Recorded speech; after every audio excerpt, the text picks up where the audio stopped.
It turned out that they were welcomed by a couple who were friends of her new guardian, inviting them to dinner.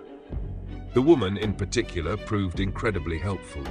She knew the local culture inside out, so alongside the completely unfamiliar Terran delicacies, Uluna was relieved to find dishes she recognized from home.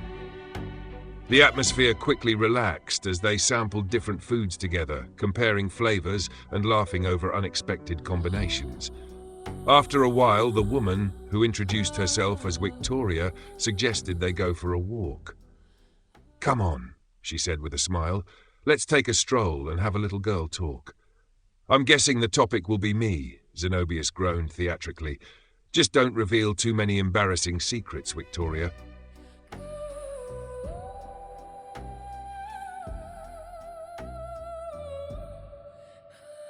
As soon as the women were out of earshot, Kerchek turned to him. "So, what do you think of your new lady?" "She is wonderful, but I'm in a full-blown panic mode," Zenobius admitted. "Like you suggested, I spoke with the royal secretary before the ceremony. It turns out this whole tradition of gifting a woman is unbelievably complicated, full of customs and unwritten rules. Your wife confirmed every bit of it." He shook his head. "I'm still having trouble believing what the secretary told me. According to their laws, I'm now literally the master of her life and death." With a perfectly straight face, he explained that I can practically do anything to her. Kill her, skin her alive, drag her naked behind my car through the streets. "My, what an imagination," Kerchek said dryly. "So have you decided where to begin?" "Apparently skinning is supposed to be particularly spectacular," Zenobius replied without missing a beat. Kerchek chuckled, then his expression became more serious. "All right, what's really bothering you?" "I have no idea how to make sure she doesn't feel like a prisoner here. I don't know what's appropriate, what isn't, what I'm supposed to do, or what I absolutely shouldn't do. The worst part is that she never had any say in any of this. The least I can do is make sure she doesn't regret ending up here." Kerchek studied him for a moment before shaking his head. "Zeno, you're one of the brightest men I've ever met. You can untangle conspiracies, command special forces, and solve problems the rest of us don't even understand. But when it comes to women," he sighed dramatically, "let's call things by their proper names. You're an idiot. If the chemistry between the two of you is as obvious as it looks, and you genuinely like her, then stop trying to analyze every little detail. Just let things happen. Trust me, it'll sort itself out." He grinned. "And no, don't drag her naked behind your car, although if the two of you get a little carried away and you give her a playful smack or two, I'll pretend I didn't notice." "Pervert," Zenobius shot back. Then, as if feeling obliged to defend himself, he added, "For the record, the secretary was the one who suggested the car, which tells you exactly what he thinks of me."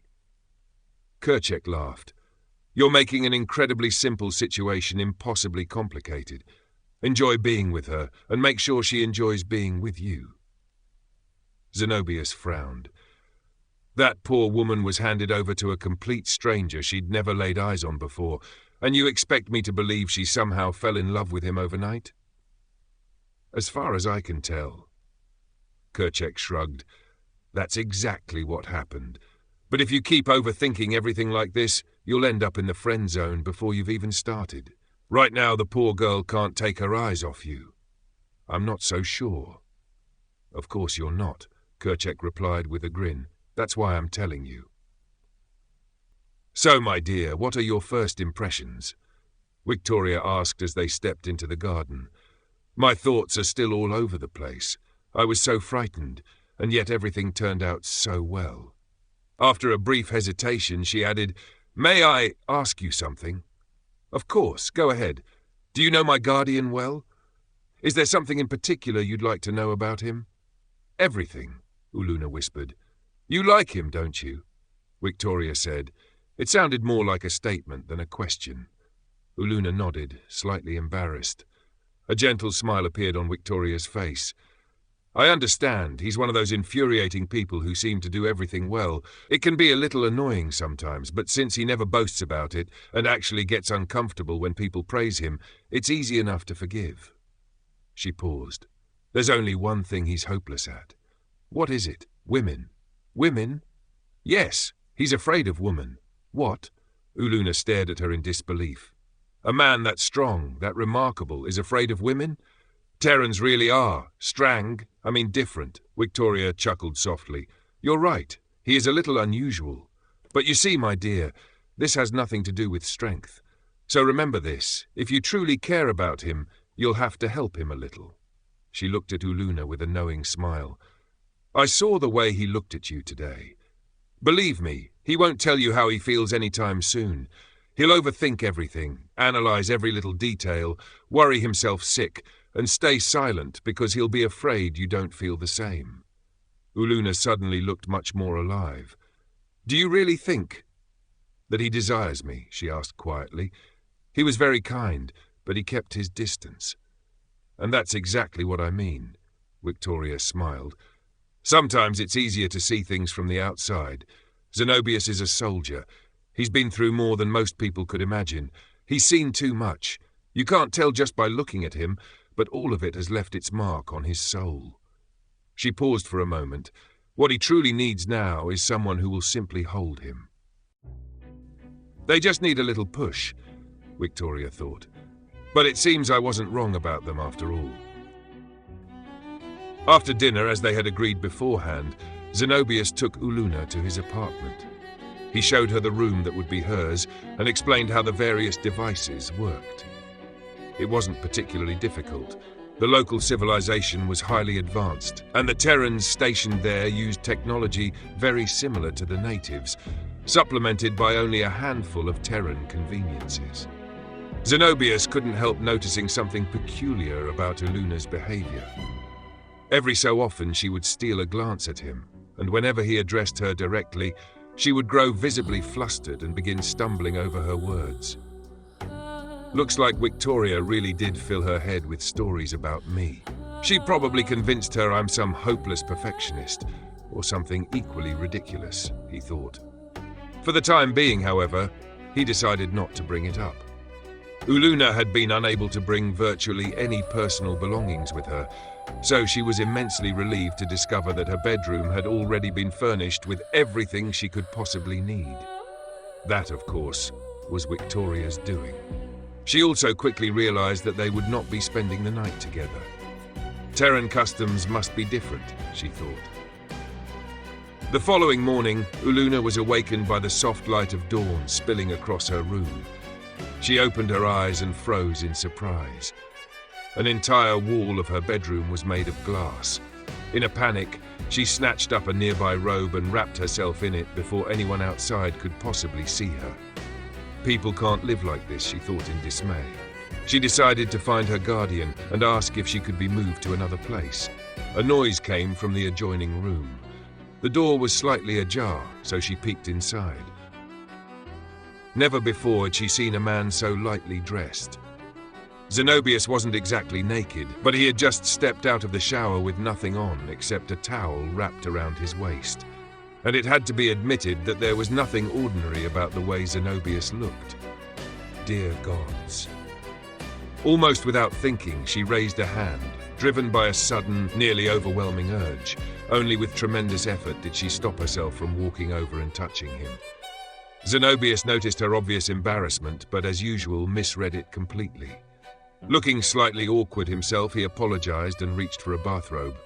And just like that, it's over, Uluna thought with a trace of disappointment. Is something wrong, Uluna? He asked. Did something upset you? My lord, may I ask you something? She replied shyly. Of course, Uluna, you can always ask me anything. And you never have to ask permission, he said, trying to put her at ease. I wonder if there's any way to do something about that, my lord, he thought. Victoria had warned him not to force Terran customs on her or try to change her behavior too quickly.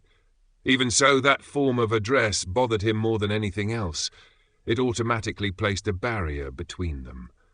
My room has an enormous window, she confessed. It worries me that anyone might be able to see everything happening inside. Oh, I should have explained that yesterday, but it was already dark. Come, let me show you. They walked into her bedroom. Zenobius stepped over to the window. It's actually one-way glass, he explained. To anyone standing outside, it looks like a dark mirror, and here, he pointed, is a door leading to a small balcony. See, from this side the glass is completely opaque. A moment later he added, but if you don't trust Terran technology, you can always cover it the traditional way. He touched the control panel, and elegant curtains slowly descended from the ceiling. That's not all. The window also functions as a multimedia display. You can project landscapes, films, or virtually any information onto it. The whole system was designed to help people relax. He pressed a button on the remote. An instant later, the glass transformed into a breathtaking vista. A crystal blue lake beneath the towering peaks of a massive mountain range. "Oh," Uluna whispered, "what place is that?" "One of Terra's landscapes. If you'd prefer, we can switch it to scenery from Scala so you'll feel more at home." "Oh, no. This is wonderful. I finally get to see what Terra looks like. I'd always imagined it was much like Scala. In many ways it is. We have similar plants and animals. Though admittedly we don't have mammoths anymore. We ate them all," he joked. "On the other hand, as you can see, our mountains are a bit taller." Uluna smiled. "I'd love to see all of this with my own eyes someday. I don't think that'll be difficult. If you stay with us, you'll become a full Terran citizen, and then nothing will stand in the way of living on Terra, if that's what you decide you want." He said it as though she would be living there by herself. Could Victoria have been right? Maybe I really do need to help him a little, she thought. Summoning her courage, she spoke. "I'd like to ask you one more thing." "Yes?" "My lord, a moment ago, I saw the marking on your chest. May I see it again?" The request caught him by surprise. He wasn't entirely sure what to make of it, but without hesitation he parted his bathrobe. "I have to do this," Uluna decided. "If he chooses to punish me, so be it." She reached out and gently touched the marking on his chest. His closeness no longer frightened her. On the contrary, it filled her with a deep sense of calm and safety. Now that she could feel the warmth of his living skin beneath her fingertips, she found herself wanting only one thing: to have him wrap his arms around her. Zenobius froze. A pleasant, almost overwhelming warmth spread through his entire body. He hadn't expected her to do that. The gesture was undeniably intimate, but perhaps from her perspective, it was perfectly natural. After all, according to local custom, he was now her guardian. What am I supposed to do? He wondered. For a moment he considered returning the gesture, but decided it would be better not to rush anything. He noticed that, as she often did, she gently bit her lower lip. That small unconscious habit brought another smile to his face. There was something irresistibly endearing about it. He kept looking at her, not even realizing he had been staring for too long. When she finally raised her eyes, their gazes met. A blush spread across her cheeks. She immediately looked away and slowly withdrew her hand. That was wonderful, he thought. He had never imagined that so simple a touch could stir so many emotions. Only yesterday he had been convinced that this entire affair was nothing more than a strange twist of fate, just another assignment. The result of political maneuvering that he would endure somehow, after which each of them would return to their own lives. Now, for the first time, he realized he didn't like that thought at all. He didn't want her to return to her old life. He wanted her to stay. The realization struck him so suddenly that it frightened him. "Kerchek, you old fox. I think you were right again." It had been a long time since he had allowed himself to think about someone this way. Once, he had believed that love came easily. Later, he learned that finding something real was far more difficult than he had ever imagined. In time, he simply stopped looking, convincing himself that perhaps it was never meant to happen for him.